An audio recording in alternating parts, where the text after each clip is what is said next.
Good afternoon. Hello from East Lansing. My name is Lisa Parker, and I am the Director of Alumni, Professional, and Personal Enrichment for the MSU Alumni Association. We are so happy to have you all here with us today for our Professional Series webcast featuring our new Spartans Without Borders program that is being brought to us through MSU Global, which you will hear a little bit more about soon. It's a treat to have. We have two presenters today, Dale Elshoff, who you see in the upper left-hand corner of your screen, and Jerry Reed from MSU Global. Dale is I guess, Dale, I'm going to take some liberties and call you the mother of this program. In traveling and talking with alumni, she was frequently hearing from those who really enjoyed their study abroad experience or who had children who had enjoyed study abroad experiences, and they kept saying, when is Michigan State going to do something meaningful that's appropriate for alumni? And Dale is a determined soul, and you will know that soon, and a creative soul, and she got to work on this new program. So I will turn the reins over to Mary Lou. Mary Lou, hi, I see your name, to Dale. Before I do that, I want to say real quick, questions are absolutely welcome throughout this webcast. You can pose your questions in the lower left-hand corner of the chat. This is a recorded webcast, so if you would like a copy, you are welcome to email Brenda Haynes, and her email is visible in the chat comments as well. And so participation is absolutely encouraged, and we are happy to hear from you. So without further ado, Dale and Jerry, the floor is yours. Absolutely. Thank you, Lisa. Welcome everybody to this webinar. This is Dale Elshoff. And like Lisa, we're coming to you live and in person, unless you're watching the recorded version, from the campus of Michigan State University. That is despite the picture of me here in front of the Taj Mahal. But frankly, that's a really good reminder to me to brag up a little bit. I've been with MSU 20-ish years, and although Scott Westerman claims that he has the best job in the world, I would argue that I do, because my job has taken me all over the world, both teaching with study abroad and doing community engagement. And that by far has been one of the most helpful experiences for me to be able to understand the world as well as myself. I'm going to let Jerry Reed introduce himself. He's my sidekick here today. Dale, thank you. As Dale mentioned, and so did Lisa, this is Jerry Reed. I work in a unit called MSU Global. It is a unit on campus that one of the things I get to do, which is a great pleasure, is working with faculty like Dale on new ideas, entrepreneurial endeavors, other activities that will hopefully impact not only Michigan State University, but also the projects at hand in enhancing their ability to create new research opportunities and have global impact. Also increase the reputation of that research and the various faculty that are involved. And then we also try to generate some revenue along the way so that the endeavor can be self-sustaining. So I really encourage you, as we present Spartans Without Borders today, to share questions in the chat window. We'll do our best to answer those questions and share as much information as we can. And if you are a Twitter person, you'll see some information on this, but we are utilizing the hashtag today, MSU_SWOB. So if you prefer to follow along and look at comments and different types of things that are happening, that's a good way to do it as well. So let me say welcome, and we really look forward to sharing with you information about Spartans Without Borders. Thanks, Dale. Thank you, Jerry. And so what is this Spartans Without Borders thing? Every day, MSU faculty, staff, and students, are working on problems that are grand global challenges. They're discovering ways to feed the growing global population. They're finding cures for malaria and cancer. They're developing sustainable energy sources, addressing climate change. That list goes on and on and on. But the fact is that communities around the globe are struggling with even more basic issues every day. Little or no access to education, basic health care, sanitation, access to nutritious food. These are immediate challenges that negatively impact the quality of their lives. So Spartans Without Borders provides opportunities for the broader Spartan nation to engage with communities that MSU already has relationships with around the globe, to contribute their time, experience, passion, and most importantly, compassion alongside other Spartans to make direct impacts that improve the quality of life in those communities. So we do feel like it's important for you to understand where the concept of Spartans Without Borders came from. And Lisa already alluded to this. It came from the Spartan nation itself. It came from folks like Zach Huffman, who did absolutely everything he could as an undergraduate student to become a global citizen. Now he's very interested as an alumni to come back and experience this through a different lens. He has a more mature perspective now and more personal and professional skills so that he can contribute and give back to these communities that we work in. We talked to folks like Laura and Rob Sams, both MSU alumni. In fact, they are second or third generation MSU alumni. And as you can tell from their picture, they are very unique individuals. They're actually now international award-winning wildlife filmmakers. And they are very, very interested in engaging with Michigan State, but they're not huge sports fans. So hosting parties or getting connected with the sport fan networks doesn't really fit with them. And their lives and their traveling doesn't necessarily allow them to be really engaged members in local clubs. So they're looking for a more meaningful way to engage with MSU and particularly use their unique talents. We talked with Brett Koff's mom. If you don't know of Brett Koff, you should look him up. He's one of our great alumni that started a business called Remind that connects teachers and students safely through a text platform so they can be more involved. Parents and kids can be more involved in their classroom.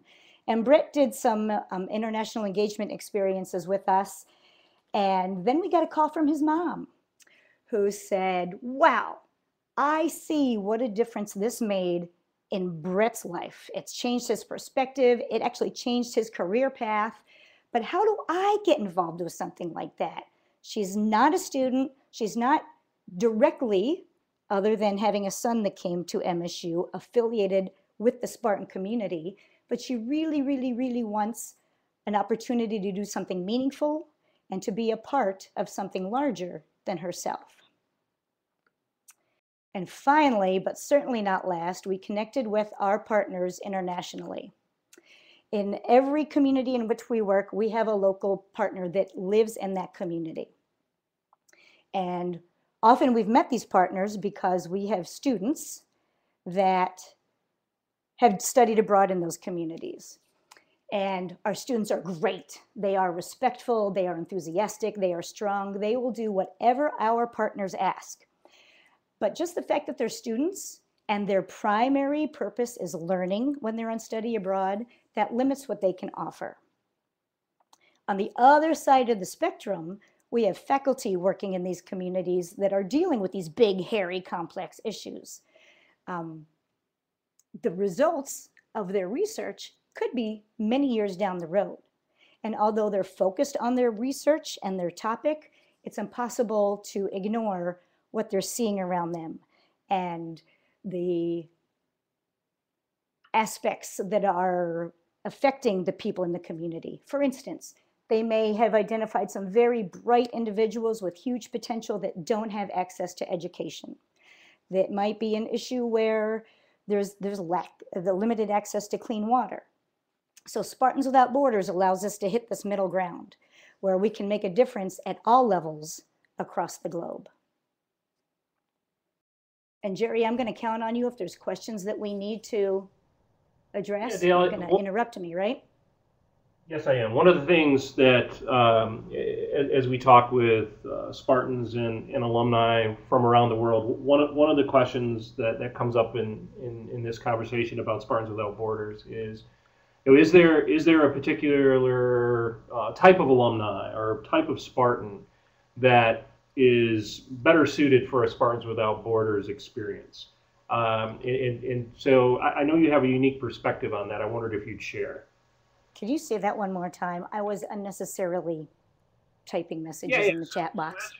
As we talk with Spartans kind of around the globe, one of the questions comes up is, people will say, well, are you looking for young alumni or young Spartans because these projects and so on are particularly maybe a little heavier handed in as far as the physical labor that's required.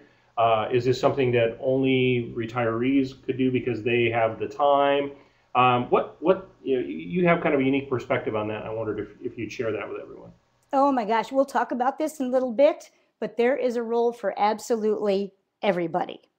One thing that we do as part of the application process is an interview, and that's not to scare people off. It's one, to make sure that people really know what they're getting into, and two, so that we can get to know people that are interested and help identify some of the skills that they may not identify as assets themselves.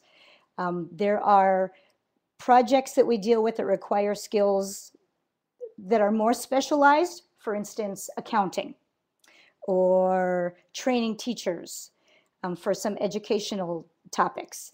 But then we have projects that might not be your profession or even in your wheelhouse right now, but that we can certainly help you develop the skills to do. It might be putting desks together in the school. It might be painting. It might be actually using some of the curriculum that we develop with the audiences, but we'll talk more specifically about that momentarily. Does that answer your question, Jerry? Yeah, yes, it does. We're looking for people that have the time and the willingness, that are willing to step out of their comfort zone a little bit to work in these communities to increase the quality of life there. Thanks, Dale. Okay. All righty. So just as we follow the best practices of program development by listening to our stakeholders, we are being very careful to follow best practices of community engagement and sustainable tourism. Who knows what this means? I'm counting on our medical folks, our scientists, and our linguists. I'm checking the chat box. Vicky's on it. Does she know?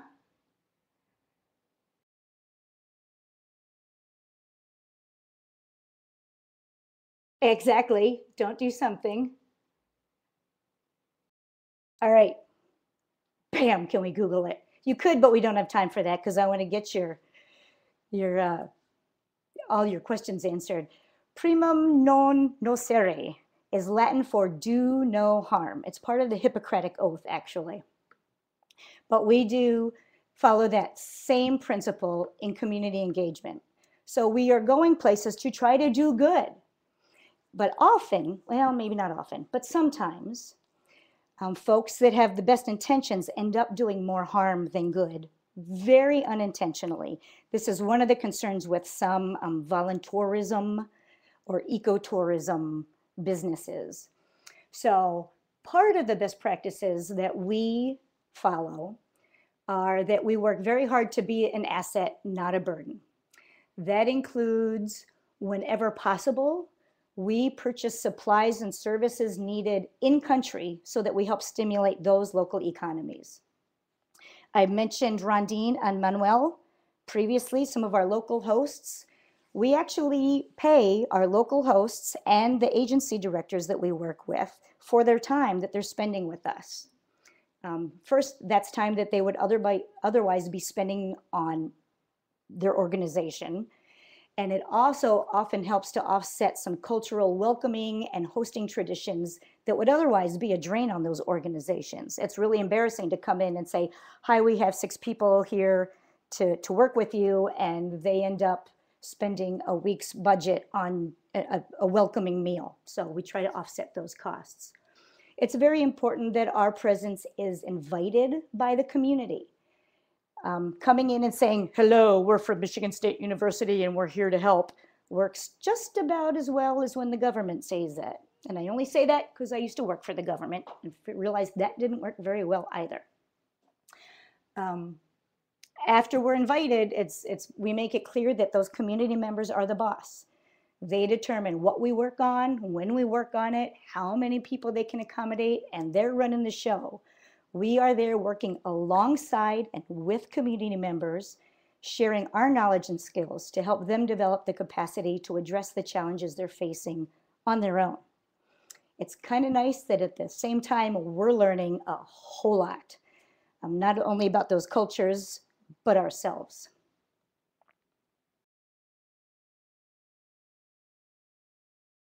While we're there, we also practice at being as sustainable as possible.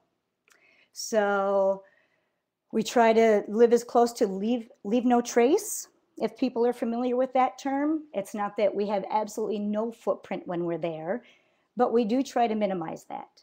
So we encourage folks to use refillable water bottles instead of purchasing small bottles that could really add up to hundreds of bottles of water or empty bottles left in a community that has no waste removal or recycling services.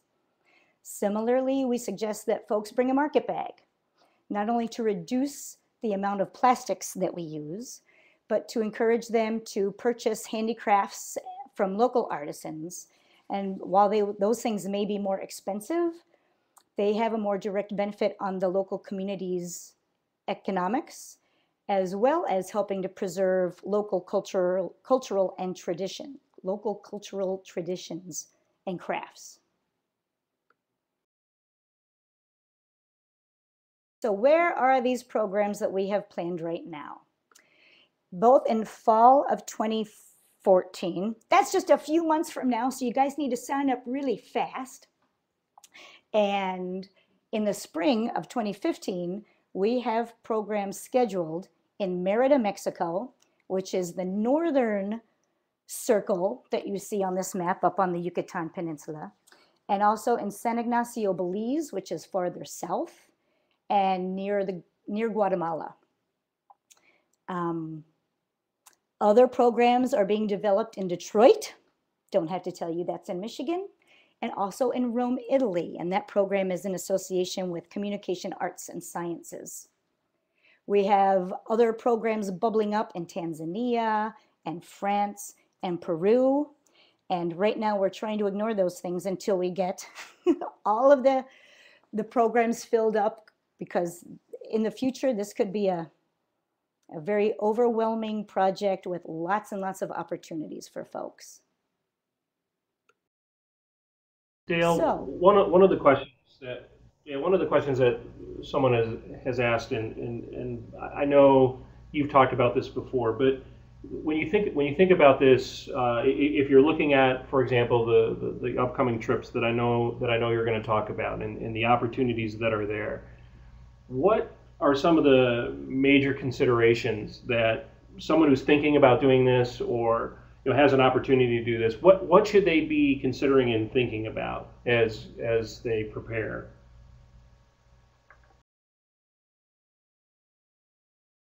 you want to give me some more details about what you're asking for, Jerry? Sure. I mean, so if I'm thinking about doing this, what are some of the things that I should be thinking about? I mean, am I camping, in the foothills? Am I on the edge of the desert, or do I stay in a hotel? Or am I responsible for getting myself there, or are we taking a big long bus ride through the Yucatan? How do some of those logistical things work, or what other things might I want to be considering in that regard? Okay, so more details about logistics include the fact that even though we are working in some developing communities, We do our best to make participants as comfortable as possible. So we had a trip in Belize last May. And although it is very uncommon for some homes in Belize, in certain villages, to have air conditioning, we stay at a hotel that does have air conditioning. It had Wi-Fi, it had hot water, it had very comfortable beds, and the most delicious food, including fresh squeezed juice every morning that I have ever had. Transportation will depend on exactly where we are, but we get group transportation, which is usually a van or a bus, depending on how many people we have. And again, it's air conditioned, it's comfortable, it's a place where, as we're out doing this work, which is sometimes very humbling, very eye-opening, can be, I don't know if overwhelming is the word, but it makes you look at the world a different way. We make sure that we have a place for folks to retreat where they're comfortable and they can process everything. So a normal day would look like breakfast is usually provided wherever we're staying, the hotel or the lodge. And then our group is broken into smaller project teams, depending on what our partners can accommodate. So you're usually going out in groups of 4, 5, or 6. And you will be with your partner agency for the better part of a day, normally 6 hours. Sometimes it's a little bit less on that. Sometimes it's a little bit more, depending on their needs. For instance, if you're working in a school and doing teacher training, the teachers are with students all day. So you might be in the classroom during the day observing and assisting, and then do a teacher training after those school hours. So then everybody makes their way back to our base area, our base hotel or base lodge. And often dinner is on your own because we want people to have an opportunity to explore on their own and get away from the group a little bit. Of course, we recommend that you stay in groups so nobody's going off singly, but you can go and choose your preference of food or where you want to visit in the village that we're staying. And then in the evenings, we will always have a debriefing where we talk about the day, what worked, what didn't work, help process some things that you may be going through, and prepare for the following day. So that's during the week. On the weekends... Yeah, what role does that reflection play? Vicky asked a really good question and talked about, the traveling to a new place, doing community service. It can be, a life-altering and view-changing experience. And so what role, so when you stop at the end of the day and you reflect, or whatever those exercises are that you do, what impact does that have, or how does that factor into the overall experience? And could you talk about that? Absolutely. And I on purpose use the word, we have debriefings at the end of the day. Because frankly, sometimes the word reflection scares people. They think that's going to be hard or graded or something. But like Vicki pointed out, it can be world-changing. And it very much helps to be in a group and be able to process some of the things that you've seen and to help you make the so what out of it. Often we talk about what we did. We did this, we did that. But from research and from our own experience, we know that having those reflections and being able to process as a group what we're seeing and what we're experiencing makes the experience much, much richer and more meaningful.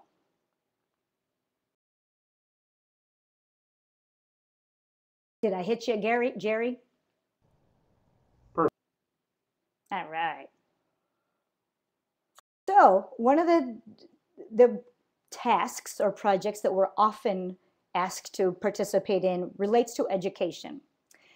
Sometimes this is very, very basic. This is part of the training that we did just last May in Belize. And that's when we learned that teachers in Belize have no requirement for accreditation or any sort of training. So of the 15 or 25 teachers there, 2 of them had an associate's degree, and one of them was actually in education. So we were asked to come and do some training in basic computer skills, English as a second language. They've now requested some basic classroom management training, how to integrate language arts and other subjects throughout the curriculum. These are things that, frankly, in the US, our student teachers and our pre-service teachers understand. And our teachers in Belize are very, very hungry for some of that information. I do want you to take note of these pictures, especially the computer room there. We'll come back to that in just a little while. No, there's not going to be a test, but when I say something in the future, it will make much more sense with you. Another of the tasks that we're often asked to do is to deal with some marginalized populations. So in all communities, this counts in communities where we live today in the US, there are marginalized populations that struggle more than other segments of the population. And this often includes older adults, individuals with disabilities and their families, women and children. And our work usually focuses on training and supporting the staff and volunteers who work with these populations, but it is very common to also include direct engagement, not only to assess the needs of these community members, but sometimes just to provide human interaction that they may be lacking.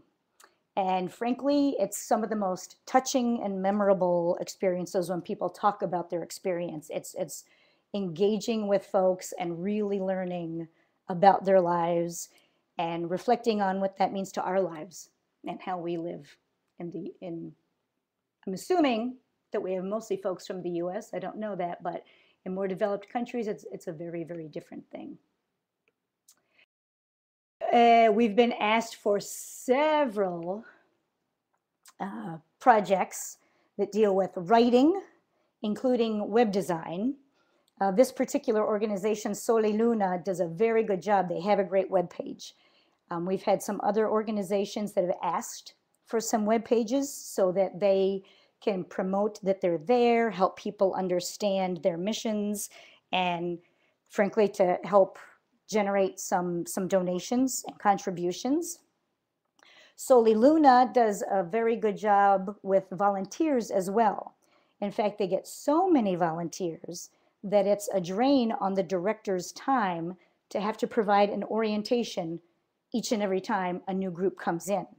So she's asked us to put together an orientation booklet that can not only be printed and handed to volunteers so they understand the background and the procedures and what they need to know, but also in a web format so that when international volunteers come, they can access that before they show up and hit the ground faster and be able to get more work done while they're there.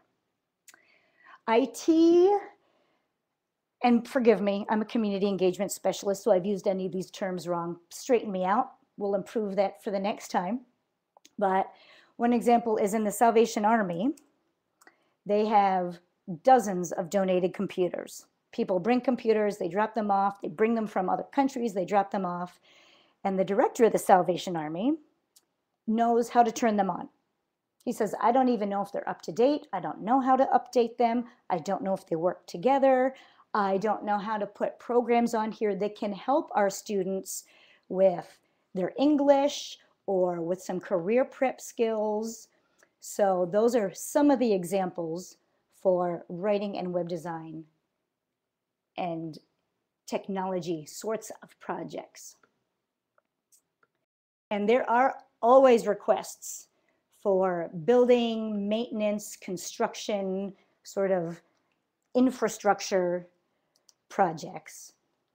And this particular picture, especially the one on the right-hand side of the block building, reminds me that the amount of change that one group can do in a 10-day period is really very, very limited. We can make little steps. However, by stringing several short-term experiences together in an integrated fashion so we have some consistency and continuity, these groups of Spartans can have a much greater impact on what we're trying to achieve. For instance, that block building on the right, is the exact same building that that computer training was done in. Remember I asked you to note the teachers at the computer training? And it's also the building that houses the principal, who was featured in one of the first pictures, and we were helping her develop an accounting system for the school because they didn't have one. They had a pad of paper with some donations and income written on it and a whole lot of receipts, and that was their entire accounting system. So a staff member went with us who happened to be the fiscal officer for her unit, and we had a recent graduate who was an accounting major, and they sat down and developed a whole accounting system. But now what we know, based on that trip, is the computers that are in that building have a hard time staying cool enough to function because the ceiling is open. So they need some help building a ceiling to keep the computers cool so that they can actually function and be used as part of their curriculum. And I'm looking real quick for questions. Jerry, you're going to interrupt me if I've got anything I can address. All right. See, this is where you caught me ahead of time. I was going to point out that anyone can help. Everyone has something to contribute. You, people you know, people you've heard of, have the skills, experience, and passion to make a difference in these communities. I mentioned making or doing the interviews so that we could help identify some skills, because it's easy for us to say, well, I'm a biologist, I have biology skills, or I'm an accountant, I have accounting skills. But we also have a lot of skills that we've learned informally. For instance, I don't know many homeowners that haven't developed some sort of maintenance skill. You can paint, can use a screwdriver. If you're really daring, you've tried that electrical thing, and it either works or doesn't work. It may be a hobby that you have. You might have a hobby creating something, making candles, making soap, that you can teach to women in Belize that helps them become more financially independent.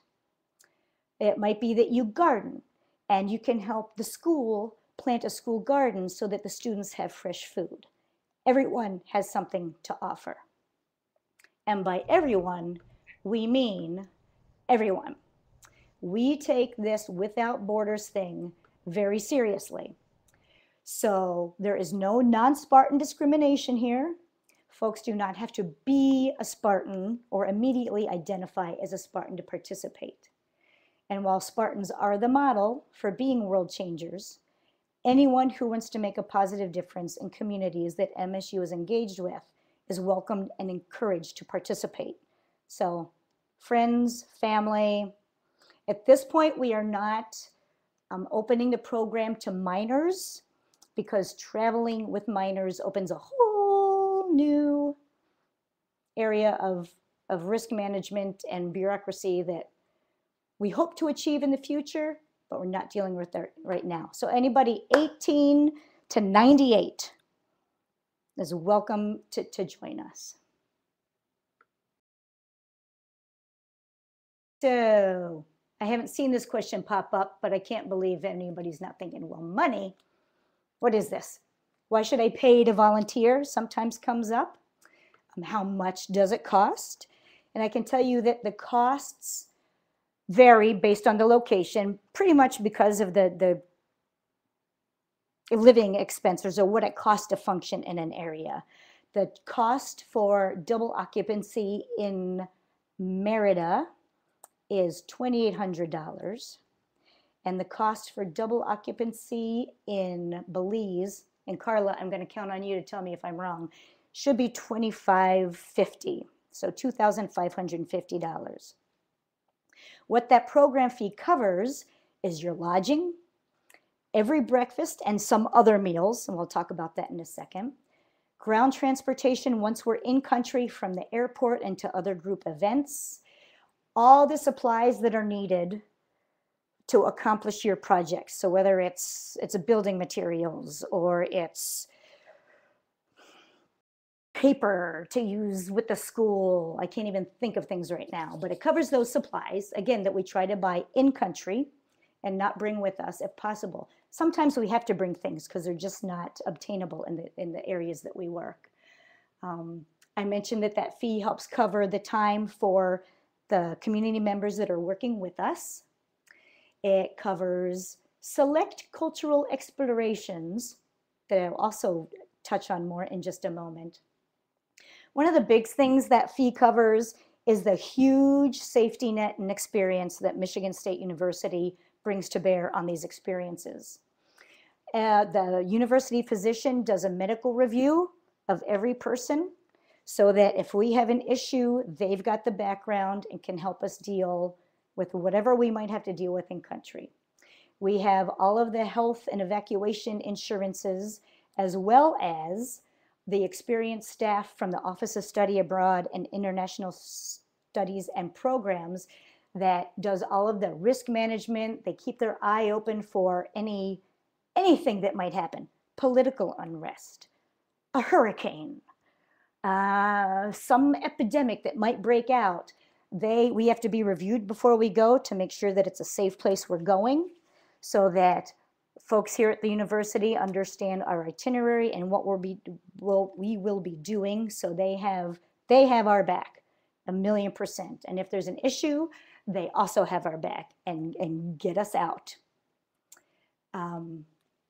Part of that fee helps cover an orientation, because our participants will be coming from all over the globe.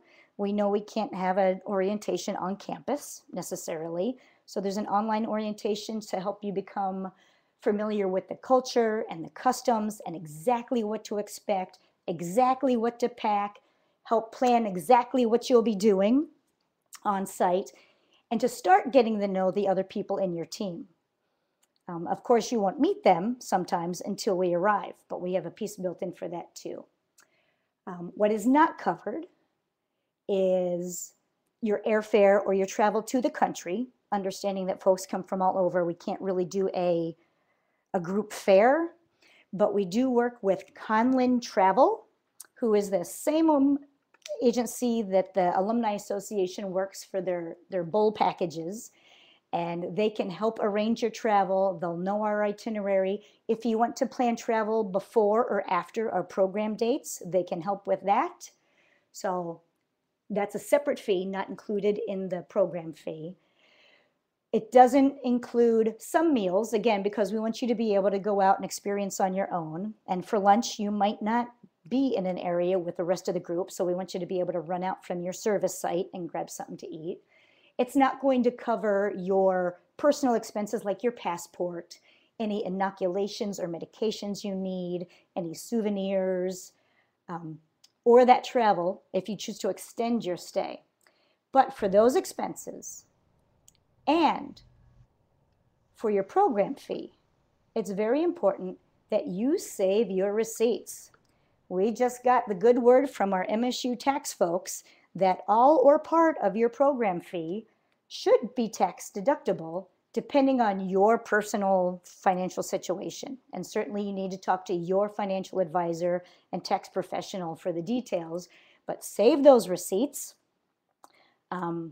They've made the determination that because the main purpose of the trip is service, and that members and participants are not directly receiving a benefit, that not only should it be deductible to you, but should anybody choose to help crowdsource you, and I'll talk about that in a second, their contribution is deductible.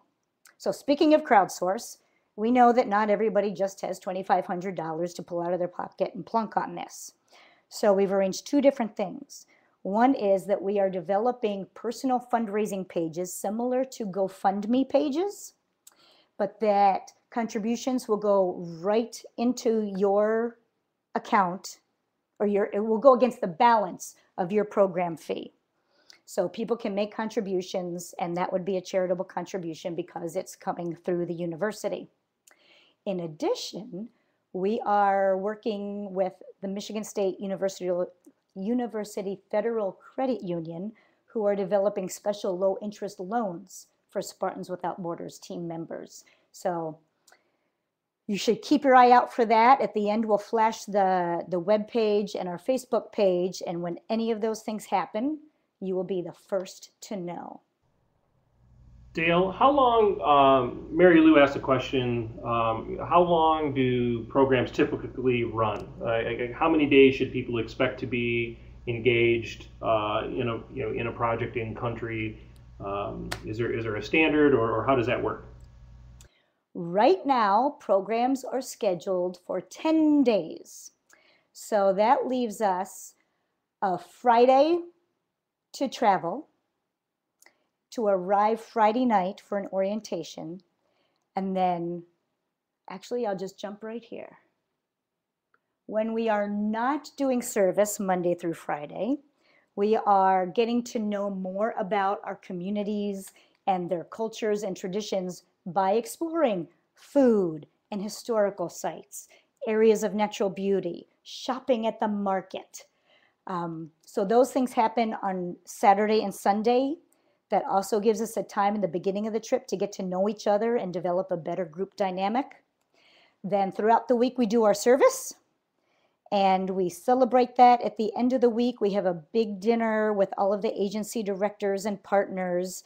And that gives us time then on Saturday to explore the area a little bit more and be able to relax and unwind a little bit before we travel home on Sunday. So right now, these experiences are 10 days.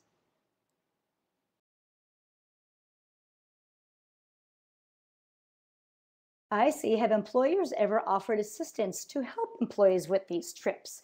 Actually, we are working with some companies to make that a formal part of their either professional development for employees or incentives to do community service if they have a community outreach mission in their communities. So yes, they have, businesses can offer to pay for your time, or at least help you pay your program fee. They can also make the decision to have you use that time as professional development or community outreach instead of using your own vacation time if you're in a situation where you're still working and need that vacation time.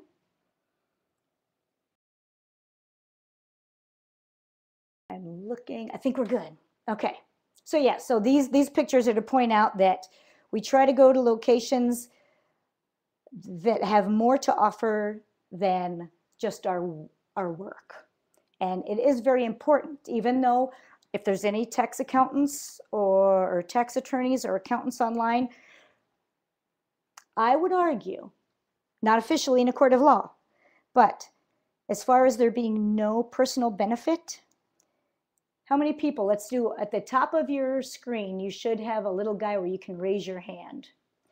How many people volunteer and feel that they get more out of volunteering than the people they serve do? Oh, here they come. Mary Lou, MK6. If you haven't volunteered, this is something that we know, that volunteering is sort of like Christmas or Hanukkah for some of us, where it's all about giving and doing for others and joy, but you're still kind of like, well, what's under the tree for me? What we find out is that volunteers end up really volunteering and continuing to volunteer because it makes us feel good. It's good to have purpose. It's good to be part of something bigger than yourself. It is good to make other people's lives easier, more enlightened, more fun, whatever your volunteering is. It's the benefit comes back to us. And certainly being in some of these locations, there's a benefit in being able to go sit on the beach in February when you come from Michigan. So we want to make sure that in order to truly engage with the community, you also get to engage with the area around them and understand much better. Yeah, I know you're going to talk about this, but as we're getting closer to 1:30, if I'm interested in doing this, particularly the upcoming trips to Merida and Belize, what do I need to do? What would my first action be? How do I go about that? What's the process? I mean, you've convinced me. I'm ready. I'm ready to sign up and go. I'm gonna get my ducks in a row. I'm all ready to do it. What do I do? How does that work? Okay, Lisa, this is where I'm going to call on you to drive. If you Oh go, dear, bear with us, folks. I'm going to switch to my screen for Dale.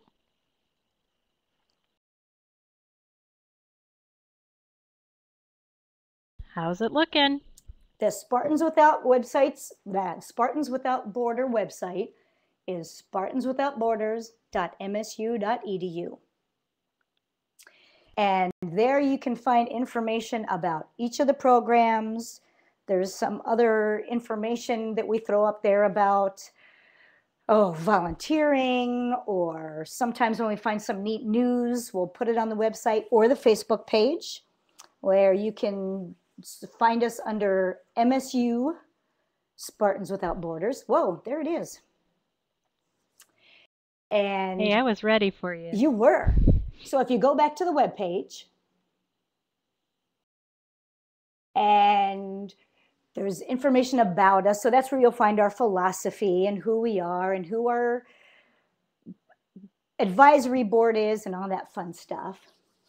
The project page has information on exactly what happens in Merida, exactly what happens in Belize. Although I will caution you right now, if you're the kind of person that needs to know exactly what's going to happen, we're going to want to have a lot of conversations before you go, because one thing you can always count on in community development and community engagement work, as well as traveling, is things never go exactly how you plan. So you have to be open-minded, ready for a little bit of adventure, but know that you've got this huge safety and security net around you, not to mention a great group of people that are going to make this a memorable experience. So you can also go to the Apply tab across the top. Oh, you're good, Lisa. And there's one page that gives you all of the information, and it will walk through what is needed. And there's a checklist that you can follow. The application is not only downloadable, so you can fill it out and send it or fax it or email it to us. There's also an online application, and you can just fill out the little boxes, and it magically appears on my very secure computer. And then we'll get back to you once we receive it. We'll let you know that we received it, and we will also schedule that time to talk. Mostly so we can get to know each other, you understand what you're getting into. We don't want folks to think, oh, Belize, I want to go to Belize for spring break, so I'm going to sign up for this and lay on the beach the whole time. We want to make sure that people understand the main focus of the trip is the community engagement and service.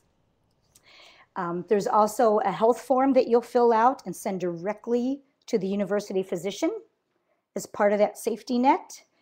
And there's that waiver, and I'm sure, Lisa, they fill these out for the Alumni Association trips as well, that say, you're not going to embarrass us in the Spartan Nation.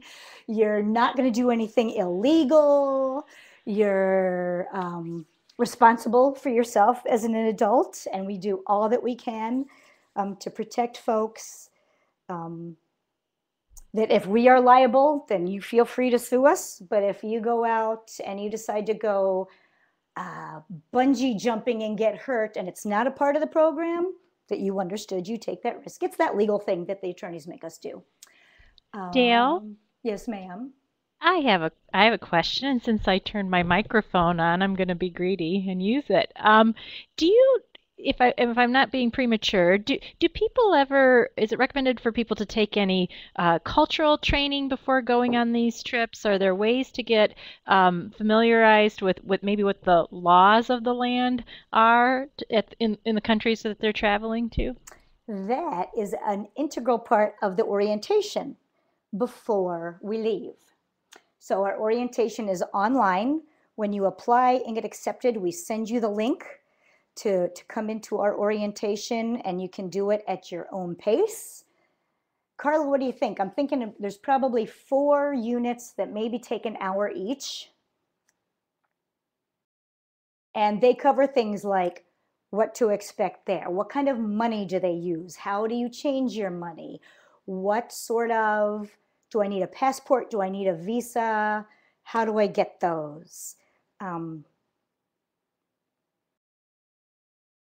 What to pack, what our day looks like, all of those preparatory topics so that people are as comfortable as possible going. It's also interactive so that you can ask questions. We'll do sessions with everybody that are synchronous, so everybody can be on a, for instance, an Adobe Connect like this, and we can converse. There's also opportunities to break up into small groups. So if you know you're going to work with 3 other people at the school, it gives you an opportunity to do the planning to get ready for that. Dale, is there still room for the trip coming up in September? Is there still an opportunity to sign up for that one? Yes, sir. We do have some spots remaining for the trip in Merida, which is, September 26th to October 5th. I'm going to go out on a limb here, and you can beat me later if I say something that I shouldn't say. But there's been a great deal of interest by participants in today's webinar. Wondering if maybe we couldn't do something special for the people that participated in the webinar today. If they said, hey, I just have to go, this is the most cool thing that I've heard about in a long time, and I really want to be a part of this, is there something we could do for them? Well, I'm kind of looking, you just spoke for a lot of people. I would like to engage them and have them raise their hands again. Who thinks this is something that they want to do? At the very top, I don't know if you can see my thing. At the very top, you can raise your hand. It might depend on if they're using a tablet too. Yeah. All right, I can't believe that only 2 people are interested here. Oh, here we go. There. Apparently, your first name needs to start with a K to be interested. It does kind of look like that. Oh, there's an M. There we go. An M with a K. Very See, good. it's still a K. This could be the K Belize experience, huh? Oh, not Belize. I'm sorry, Merida. Merida, yeah. Oh, Carla. We're going to change your name. All right, we know. Oh, Mary Lou wants to go sometime. But, so Jerry, are you asking people to go the end of September, like 6 weeks from now? Yeah, I mean, I know that's coming up. If there's still some room, I'm wondering, if a financial incentive might help, because I know that's creeping up on us very quickly. I'm just curious if we said, hey, you know what, we'll give you a $500 discount on that trip. Would that make a difference for anyone? That would make a difference for me. Yeah, it would for me too. That's why I'm throwing it out there. And again, you can beat me later, but I know the timing is getting close, and we would love to include anyone that was interested from the webinar today as part of that offer. So what do you think? Does that sound like we? I have to say, this is the first time in nearly 2 years of doing webinars that we have ever had a live in the moment sale for participants of a webinar. So you guys aren't only first with Spartan Without Borders. This is a first for me. This is very cool. Thank you. I did a stint as an auctioneer. I hate to have to go to that where we could auction off one, but I think maybe we'll stick with the discount for now. Well, I'm just sitting here waiting. I'm just wondering if you're going to say, wait, don't call yet. You can also get the set of Ginsu knives. No. Oh, dear. That's just so here's the deal. How about if you are interested and you are part of this webinar, you can either type in the chat box to say, yes, I'm interested. I will email you, or please email me. Yeah, how about this, Dale? Let's put your email in the chat box and have people who are interested respond to you with something specific in the subject line. There you go. You can do that. You can just email me and say, hey, I'm really interested. I was on the webinar. And then I'm going to have Jerry call. Yeah. Put and figure out the budget. On the subject yeah, we line. can do that. Put $500 on the subject line. There you go. There you go. So Kimberly, what's going to change for you in a few years that makes that easier to go to Mexico or Belize?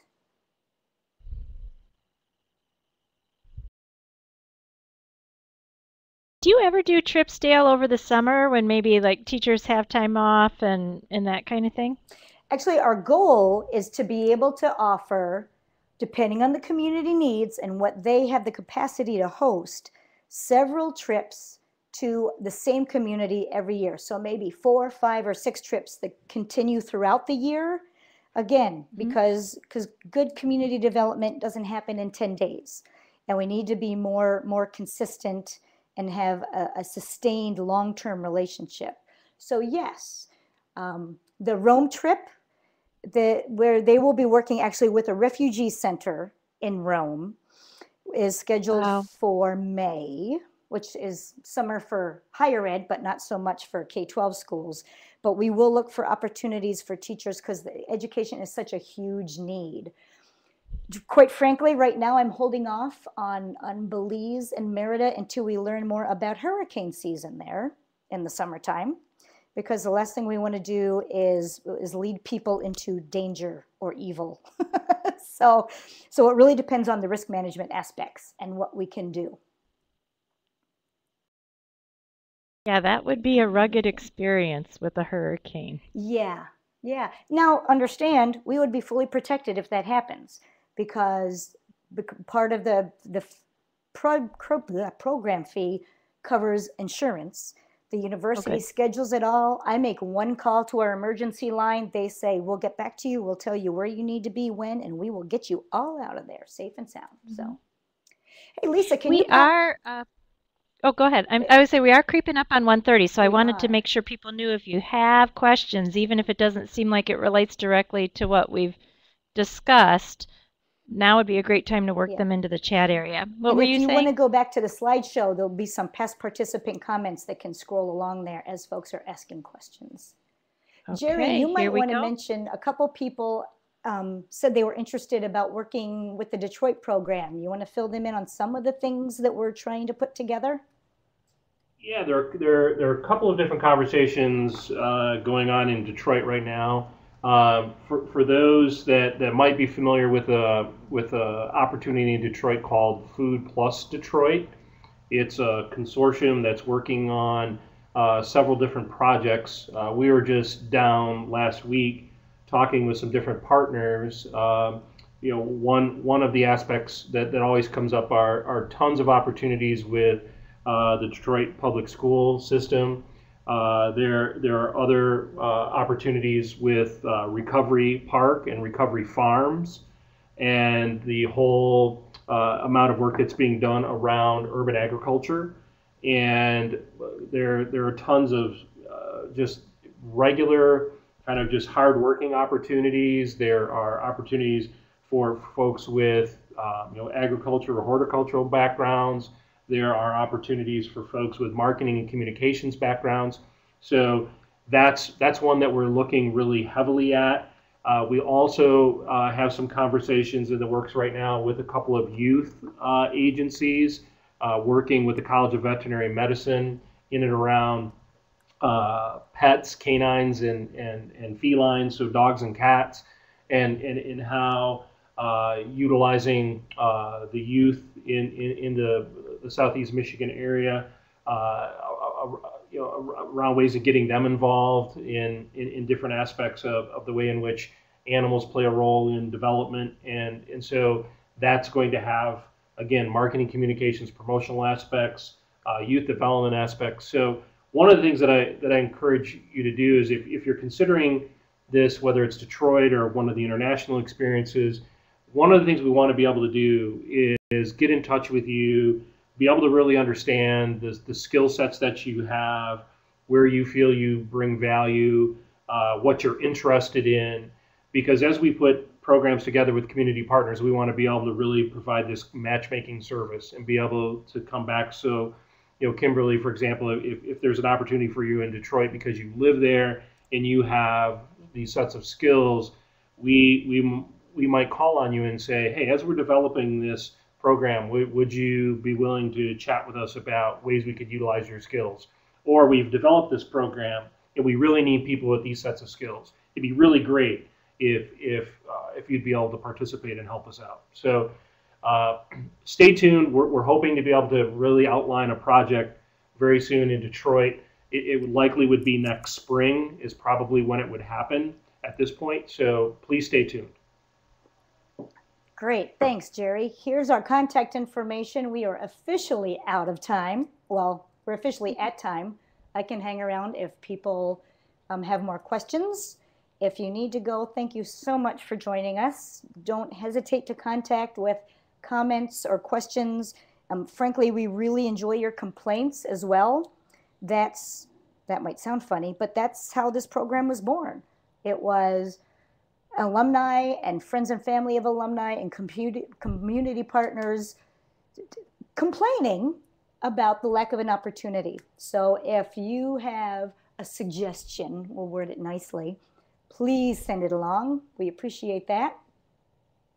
Right. And I would add that, of course, the webinar series that you're watching now is part of our professional series from the Alumni Association, and we do offer, at a minimum, 2 webinars a month on the second and fourth Thursday. And these webinars were born out of alumni who were no longer in the East Lansing area saying, we need a way to be in touch with campus and to interact. So alumni input is crucial. For those of you who are curious, next up in our professional series is it's a shift. We're shifting gears from a service-oriented program, and we will have 2 webinars brought to us by Bill Holland. He is the author of a newly released book, From Backpack to Briefcase, A Parent's Guide to Launching Your College-Age Student. So he will be doing 2 webinars for us that are relevant for students, soon-to-be students, and their parents to watch together or separately to figure out how to be a team in this process. So first up will be Thursday, August 28th, and that is how to treat your college experience as a 4-year job search. And then he will be back with us on Thursday, September the 11th, landing your first job after college and how you need to understand to make that transition work. We did sneak in another webinar Thursday, September 4th, because hey, why do 2 when you can do 3?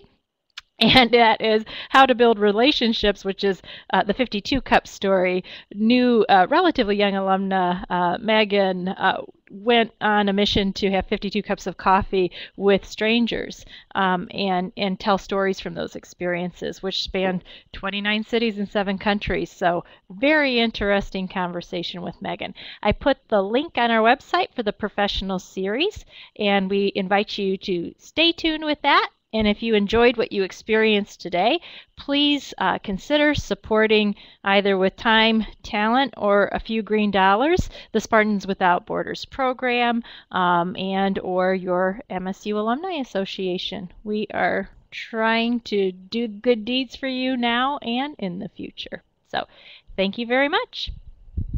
Thank you. Take everyone. Care now. Go green. Go white. Oh, all those frustrated people without microphones. Let's see it in the chat box. There you go. I bet some still said it out loud. I hope so.